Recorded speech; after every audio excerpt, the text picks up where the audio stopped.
Welcome to the Deep Dive, the show where we take all your sources and really boil them down to the most important bits. That's right, just for you. And today we are going to be doing a deep dive into Azhar's ideas on navigating your career, especially with this kind of crazy world of work that's always changing. You shared some great material that really stresses how, things are just not slowing down, are they? Not at all. New technology every day, jobs are changing left and right, people working remotely, and who knows what's going to happen with the economy, right? It can feel a little overwhelming, to be honest. Yeah. You think you've finally figured something out, and then bam, everything's different. But Azhar's main point, and it's a good one, is that all this change, all this stuff that makes you feel kind of unsteady, well, it's also where the opportunities are. It's all about perspective. Yeah, exactly. Think of it like, you're not just being tossed around in the ocean. You're learning how to steer your ship through all kinds of weather.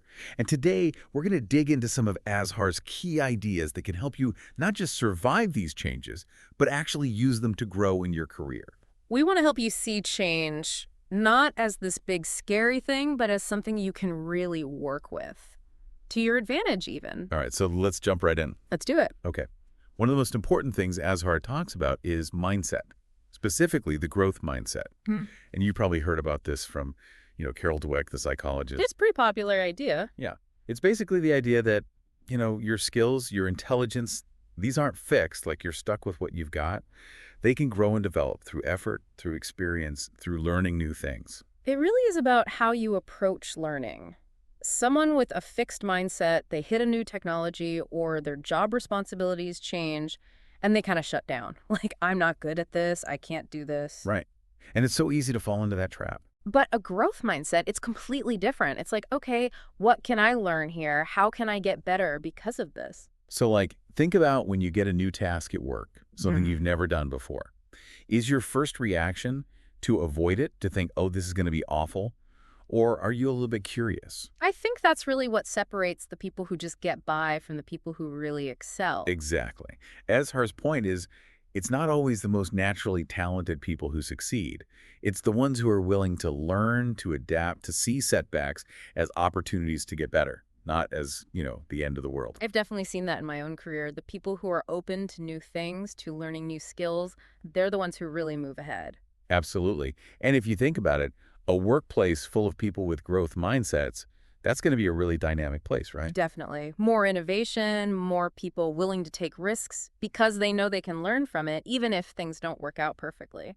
Now, building on that idea of mindset, Azhar also talks about the importance of being flexible, not being rigid in your career plans. Obviously, it's good to have goals, For sure. but things don't always go according to plan.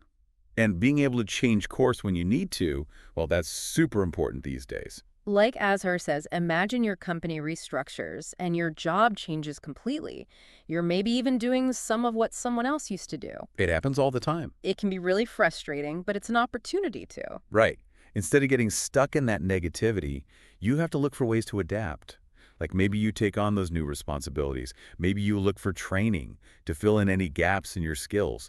You show that you're willing to make the new situation work. Be a problem solver. Exactly. Yeah. The material talks about being solution-oriented, which I think is a great way to put it. Focus on what you can control. What can you do to make things better? Yeah, and stay positive throughout the process.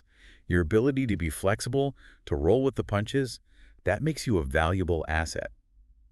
Have you seen examples of that in your own work? Oh, absolutely. The people who are willing to step outside their comfort zone, try new things, learn new skills, they're the ones who are always in demand. It's not just about reacting to change either. It's about anticipating it. Careers aren't these straight lines anymore. They're more like, I don't know, a winding path. Yeah, with a lot of detours. And if you're adaptable, if you're open to new possibilities, you never know what you might discover along the way. You might find something even better than what you originally planned. And that leads us to another really important point that Azhar makes, the need for continuous learning. The world is changing so fast. If you're not constantly learning and updating your skills, you're going to get left behind. It's not enough to just rely on what you learned in school or even in your first few jobs. You have to keep learning throughout your entire career. It's like a lifelong journey. And luckily, there are so many ways to do that now. Yeah, Azhar gives some great examples in the material. Online courses are fantastic. There are platforms like Coursera, Udemy, LinkedIn Learning. They've got courses on everything. So much to learn. And it's not just formal courses. You can stay updated by reading industry newsletters, listening to podcasts, even just following people in your field on social media. It's all about staying informed. Going to conferences and webinars can be really helpful too. Yeah, networking is huge. And you know, a really smart thing, as Horst suggests, is to look at job descriptions for jobs you might want in the future. See what skills they're looking for. That's a great idea. And start developing those skills now, even if you don't need them for your current job. That way, you're always ahead of the curve. So true. Are there any specific skills you've been thinking about working on? I'm always trying to stay updated on the latest technology in my field. That's a never-ending process. Definitely. Okay, so we've talked about mindset, flexibility, learning, and now let's talk about another key element, networking. Azhar stresses how important it is to build strong and diverse professional networks. It's not just about who you know, but the kinds of people you know. Right, and what you can learn from them. You want connections in different departments, different industries, people with different levels of experience. You never know where your next opportunity is going to come from. And it's not just about finding a job either. A good network can provide support, advice, mentorship. It can make you feel less alone, especially when things are tough. Definitely. And the source material mentions how important LinkedIn is. It's a great tool, but you have to use it actively. Don't just scroll through your feed.